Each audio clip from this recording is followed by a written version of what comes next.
crap out of the way. Jesus Christ. Get out of here. Kids' toys.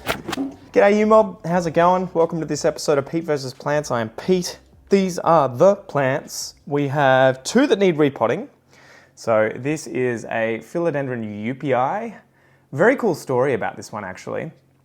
Turns out, I was looking into this, this is not actually a described species yet, and it actually has only been found in nature twice, and I believe that the person, Upi, I think it'd be Up, that found these guys believes that they are a natural hybrid between two different species.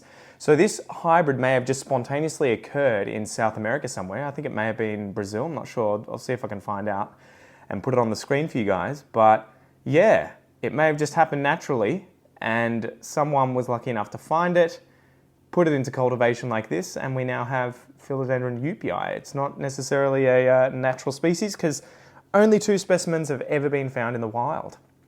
So there's that one that needs a bit of potting up. We also have a Philodendron Painted Lady here, which I think is probably well overdue for a pot up as well. And then last but not least, we have this weird reverted Philodendron Florida Beauty.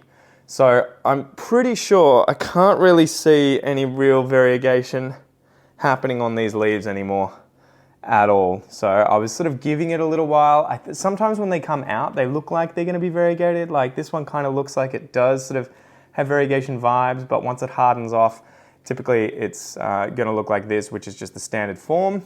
If we go down the plant, so 1, 2, 3, 4, 5 to the 6th most recent leaf, this did have a decent amount of variegation on it. And interestingly, there is this little offshoot, this pup, I believe, we'll have to unpot it and have a look, but this offshoot here is variegated and has had multiple variegated leaves. So even if we just separate that one and chop this guy back, hopefully we'll end up with some variegation coming back. So that's going to be an interesting one.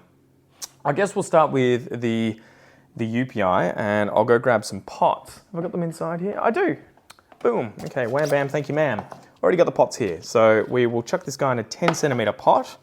I've sort of just had this weird setup where it was in this really, really well draining, I think it's fern bark, to be honest. I haven't actually seen or used this substrate before, but it drained really quickly. And so to try and avoid the desiccation of the soil rapidly, and I watered this only a night ago, so it's going to be pretty wet.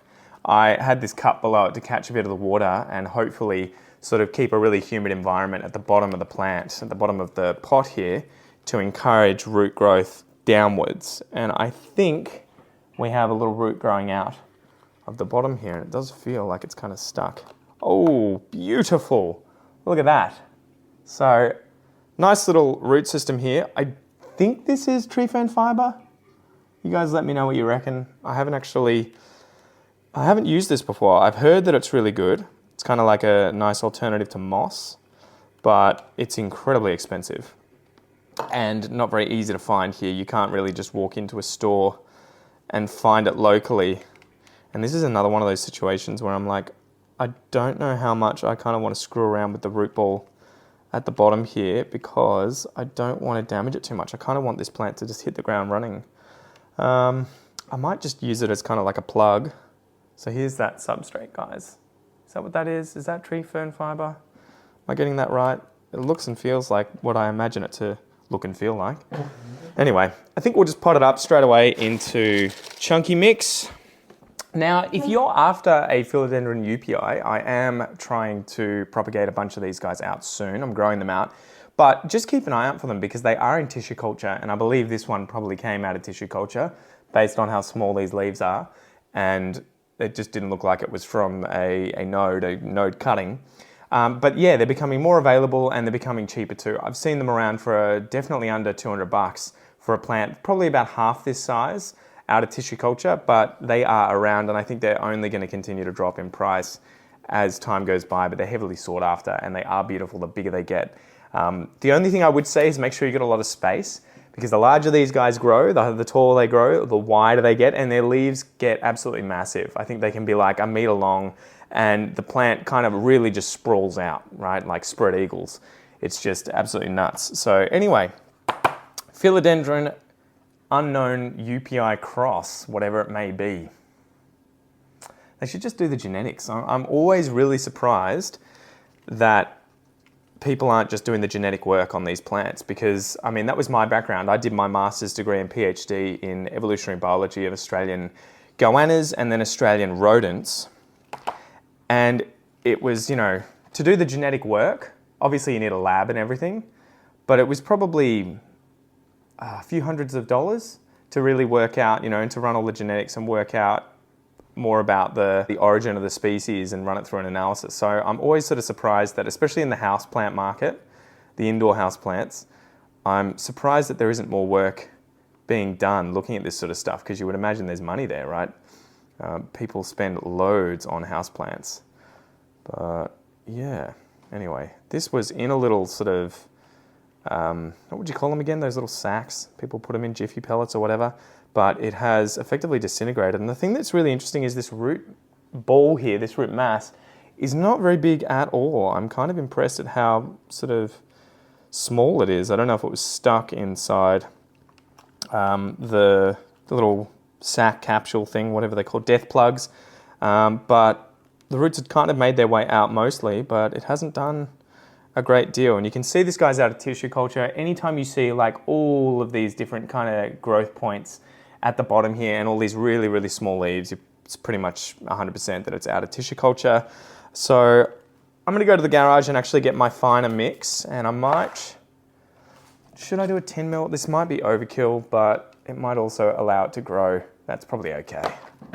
So I've got my finer mix here. You can see it is very perlite heavy for good drainage and moisture, water retention.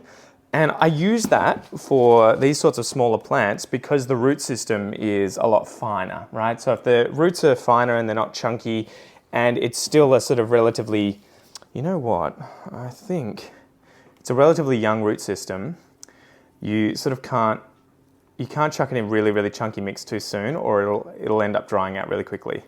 I think what I'm going to do here is just pull off all these kind of like extra little pups at the base and just allow it to kind of focus its growth on a single point, and also pull off these smaller leaves around the base because they're just annoying. And I want to plant it a little deeper and get some of these nodes a little further down in the soil. Okay. You know what? No, we'll just chuck it in here. There's another leaf. I was thinking maybe I can chuck it into this pot, but it'll grow out of that pretty quickly. All right, so there she is. Hopefully she takes off a little quicker now. I have a feeling that will help her unleash the fury. Now, I do have a little plantlet here. I've got a few that I could probably pot up, but not really sure I should bother. So these smaller ones, you can see, there are sort of like aerial roots coming out of these guys. So I could potentially pot these guys up together, but I think maybe I just do it. They're just a pain in the butt because they're so small and you need that moisture to stay all the time to be able to allow them to grow. Otherwise they dry out and die really quickly. We'll see how we go. I'll poke some holes in here and see if I can get these guys planted in with it and wish them the best of luck. Good luck, matey. This one too, though I think you're a goner, mate. You were holding on by the skin of your teeth. There we go. So we got 3 other little pups here. I could baby them more and save them, but again, unfortunately, the Painted Lady aren't worth very much, and I already have a nicer specimen here. I kind of just wanted one in the collection. So yeah, I could do a better job, but that's what she gets. Okay, now, lastly, let's have a look under the skirt of this girl. Excuse my poor manners, my lady, but I need to evaluate your roots. Okay, this is back when I was chucking a wire mesh at the bottom of these pots, thinking the roots wouldn't grow through it, but they definitely do, and you end up losing the roots as a result. when you have to repot, unfortunately. So I might see if I can gently remove this, or not. Nope. Yeah, whatever. All right, so tap, tap, tap, tap, tap. Let's see how much of this we can get off. Now, does this one look like it's come from TC or from a cutting? I'm not 100% sure.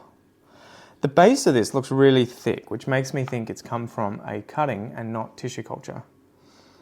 But because it's reverted, that makes me think it's more likely to be tissue culture, because that is a sort of problem that I've seen with a lot of tissue culture plants. And I mean that when I say, you know, any plant can obviously revert that's variegated like this when I think it's chimeric variegation.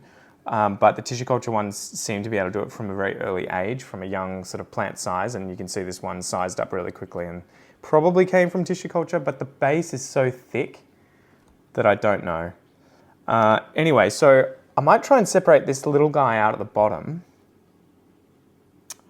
Otherwise, the other option is leaving him there, because he'll actually get quite a bit of a pump of energy if I chop the top of this plant off. So maybe I do that and we just leave it, pot it back up, and this could potentially become the dominant growth point, because it's already growing like crazy. So when I take that cutting, it's going to get all of the focus of the plant's energy stores. And yeah, hopefully a node activates too, but I just have to work out. You can see like the last little bit of variegation. It's sort of hard to tell there, but there you go. You can see it behind the leaf there, and then after that, it's just cooked.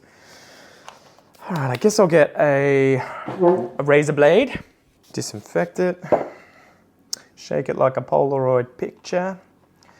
Now, I'm looking for the space above this leaf. The last leaf that was variegated, above that is where I want to chop, because I'm hoping that the axillary bud next to that leaf is going to activate and we'll have variegation come through on it. The only problem is that, as you can see, it is a right mess down there, and there are loads and loads of aerial roots that have activated and then dove down into the soil. So, how am I going to do this? What a pain in the backside. I almost need a knife, actually. This razor blade as well is not making it easy, just based on its size. I need to get right in there. This is the hard part, because I might end up accidentally destroying the plant above it.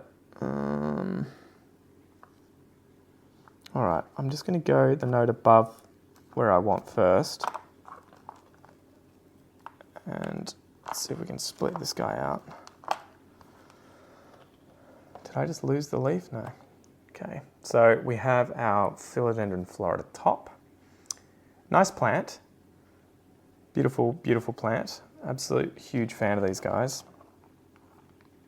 And then I think I have to just do a little bit of looking down here and work out where the axillary bud is. I think we could be good, guys, if we just leave it as is. I think I've chopped off the axillary bud on that node above. So I think I might just leave it like this, and hopefully multiple nodes activate along the stem there, and we'll see as they grow out which ones are variegated, hopefully a bunch of them. But it's definitely promising with this little guy and this leaf, so I think the variegation was definitely stronger at this part of the plant. So the next step is to grab my charcoal and do a little bump. No, I'm joking, not really. Imagine that, that'd be unpleasant. Okay, I am just gonna plonk, what am I doing with that? Plonk that on top of the wound here. As you can see, it's just black now. I have just placed it over the top to kind of seal it, hopefully, from any kind of bacteria or infection. I'm also not really afraid of just putting the soil back in, if I can just make sure there's no leaves or other organic material sneaking in there. Actually, I might give it a bit of fresh soil on top, just because, yeah, dump that. You'll get a bit more nutrients. All right. I am using chunky mix for this guy. All right, I have used the chunky mix for this guy because the root system is really well developed, so it should be okay, but fingers crossed, it bounces back and shoots out a few more growth points. And if we get a whole bunch coming out, I can use those and just cut those off and obviously get more plants from that. But we are all done. The last thing I guess I'm going to do is chuck some mycorrhizal fungus on these guys, give them a water, and then chuck them back into the collection and let them grow out. But thanks for joining me, guys. Check out this video next, and I'll see you next time.